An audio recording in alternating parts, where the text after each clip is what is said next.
Melania Trump's Daily Mail lawsuit. First Lady Melania Trump has returned to the legal battlefield against the American outpost of Britain's rowdy tabloid, the Daily Mail. She's refiled her $150 million libel lawsuit against the powerful publication, which has been comparatively friendly to her husband's political career. It's an unprecedented move for a First Lady, but Trump 46 is going after the Mail and its website mailonline.com. because they were among several less than fastidious media publications that reported in August on allegations that Trump, a former model, once worked for Milan and New York modeling agencies that also operated as escort agencies. At the time the Daily Mail story was first published in August 2016, she strongly denied those allegations as 100% false and tremendously damaging to her personal and professional reputation, according to her lawyer's statement at the time. A month later, the Mail issued a retraction. She also won an apology and settlement from a Maryland blogger who published a similar story.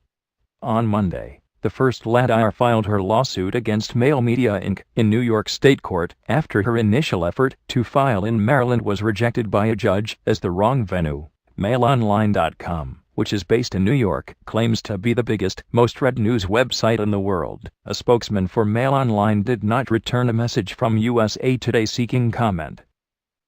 Melania Trump plans to cash in on trademarks, files new lawsuit. Her lawsuit asserts the escort story damaged her chances of profiting from her high profile, which expanded when she married Donald Trump in 2005, but has soared since he was elected president in November, and the Slovenian native became the first foreign-born First Lady in nearly 2 centuries. Trump's filing claims she had the unique, once-in-a-lifetime opportunity as an extremely famous and well-known person, as well as a former professional model, brand spokesperson, and successful businesswoman, to launch a broad-based commercial brand in multiple product categories, each of which could have garnered multi-million-dollar business relationships for a multi-year term, during which plaintiff is one of the most photographed women in the world. Those product categories could have included apparel, accessories, jewelry, cosmetics, hair care, and fragrance, among others, the lawsuit says. But hold the outraged Trump's attorney, California media lawyer Charles Harder, insists that doesn't mean she intends to monetize her new role as critics have implied.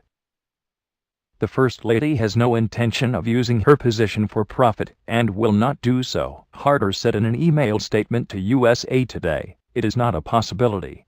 Any statements to the contrary are being misinterpreted, but when pressed for a reason for why her lawsuit contains such language, Melania Trump reappears Super Bowl weekend and is gone again.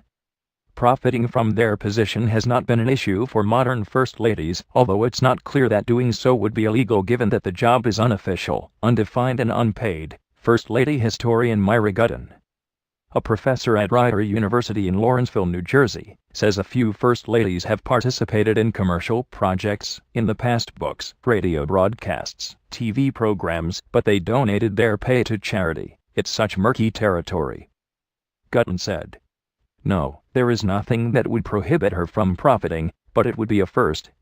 It's also a first for a First Lady to file a lawsuit, although Trump wasn't yet First Lady of the United States when she originally filed hers. It's unprecedented for a president to file a libel suit, let alone a First Lady," says Mark Feldstein, a former NBC investigative reporter and a journalism professor at the University of Maryland. He says former President Theodore Roosevelt once sued a Michigan newspaper for calling him a drunk. The president won after the reporter admitted it was false and apologized on the stand. Roosevelt shook his hand and dropped the suit. Mrs. Trump must clear a high bar in order to prevail.